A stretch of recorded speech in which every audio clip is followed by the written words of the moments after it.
like there's no tomorrow.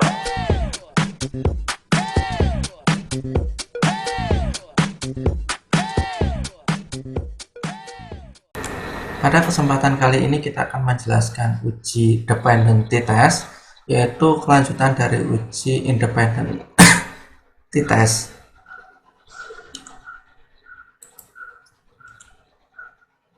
Untuk mengulang kembali definisi dari uji t-test, di sini uji t-test dibagi menjadi dua, yaitu satu sampel dan dua sampel. Kemudian di dua sampel ini dibagi menjadi berhubungan atau dependen, dan yang kedua adalah terpisah atau independen. Dalam beberapa kasus ke depan kita akan mempelajari dua sampel yang bersifat dependen. Sebagai media untuk contoh di dalam menganalisa uji dependency test, maka ini ada satu contoh kasus. Apakah pemberian suplemen madu dapat meningkatkan trombosit pada pasien DBD setelah 2 hari pemberian? Di sini ada nama yang disamarkan, kemudian kadar trombosit yang kiri adalah sebelum dan yang kanan adalah sesudah. Ada 19 orang yang diamati.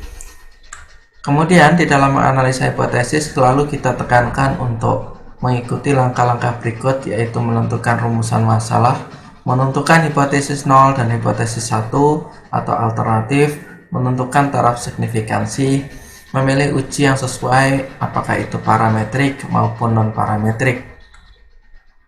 Dalam hal ini, kasus yang kita amati, rumusan masalah adalah apakah pemberian suplemen madu dapat meningkatkan trombosit pada pasien DBD setelah 2 hari pemberian. Hipotesis 0, ya, P1 sama dengan P2, artinya pemberian suplemen madu tidak dapat, artinya apa? Sebelum sama sesudah sama saja. Sehingga di sini tidak dapat meningkatkan trombosit pada pasien DBD setelah 2 hari pemberian. HA artinya P1 tidak sesuai dengan P2 atau ada perbedaan sebelum pemberian dan sesudah pemberian. Sehingga bunyi dari hipotesis alternatif ini adalah pemberian suplemen madu dapat meningkatkan trombosit pada pasien DBD setelah 2 hari. Confidence level yang kita gunakan adalah 95%. Uji yang digunakan adalah parametrik apabila terdistribusi secara normal, ya, t-dependent test. Kemudian dapat menggunakan non parametrik apabila tidak terdistribusi secara normal atau menggunakan Wilcoxon.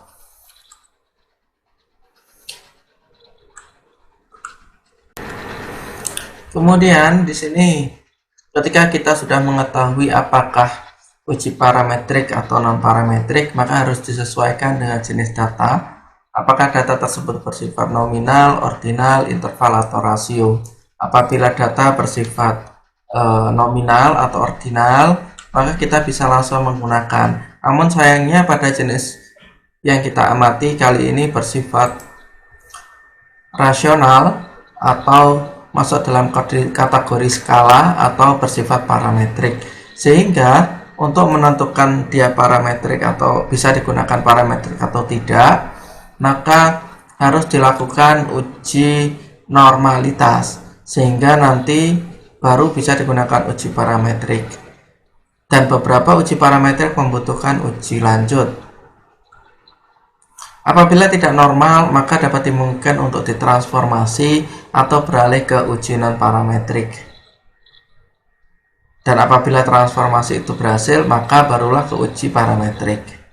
Dalam hal ini adalah komparasi uji, di mana uji Piret yang bersifat data rasio atau interval dapat menggunakan uji tes pasangan.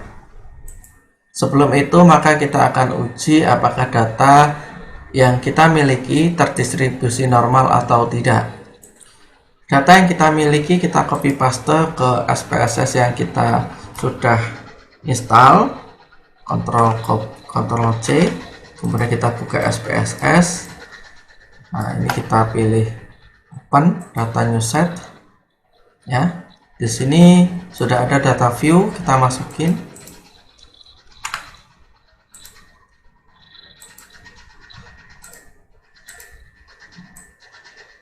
Atau apabila kesulitan kita pindah terlebih dahulu ke Excel. Ini harus buka Excel. Oke, ini sudah kebuka Excelnya. Kita copy, baru kita pindahkan ke SPSS. Dalam penentuan tempat, karena yang kita amati ini satu individu, kemudian diukur 2 kali, artinya data yang sebelah kiri ini adalah sebelum dan sebelah kanan adalah sesudah, sehingga penyusunannya berbeda dengan uji independent test yang letaknya sebelah dari atas kemudian disusun ke bawah. Namun demikian untuk dependent kita buat sejajar seperti ini. Ini kita beri keterangan sebelum pemberian.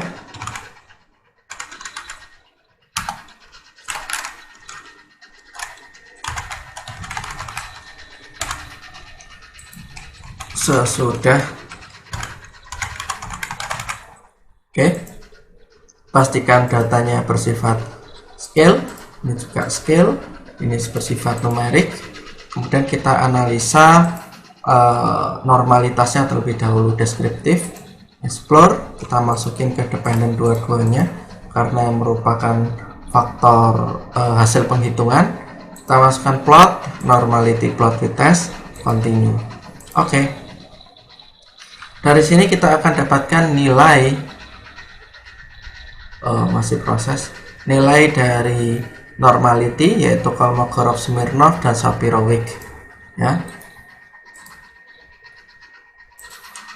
Dari hasil tadi saya copy ke Excel, ke PPT supaya mudah diamati. Dari sini juga yang dibaca dari Kolmogorov-Smirnov dan Shapiro-Wilk, yang dibaca adalah Shapiro-Wilk karena sampel kurang dari 50.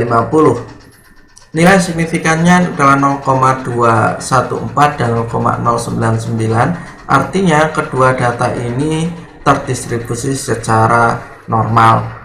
Kita lanjut ke uji parametrik, ya, sehingga dari sini sudah kita bisa teruskan ke uji parametrik. Normalitas sudah terpecahkan.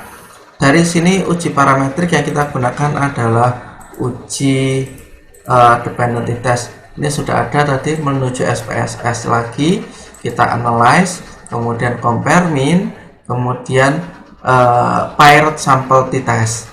Nah, paired sample t-test ini nama lainnya adalah uji T dependent atau dependent t-test atau sampel uji T berpasangan, ya.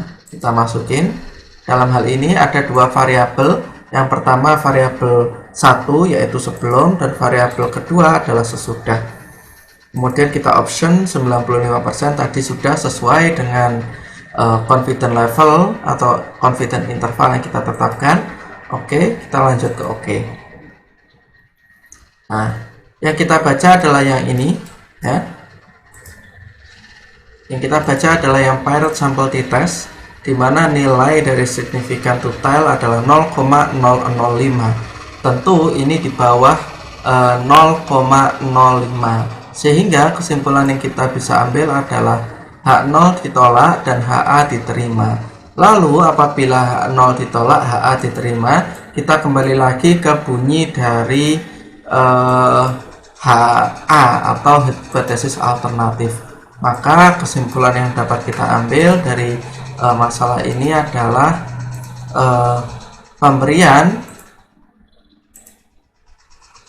kesimpulannya adalah pemberian suplemen, ya, suplemen madu dapat meningkatkan trombosit pada pasien DBD setelah 2 hari pemberian. Demikian dari penjelasan uji dependency test, semoga dapat dipahami.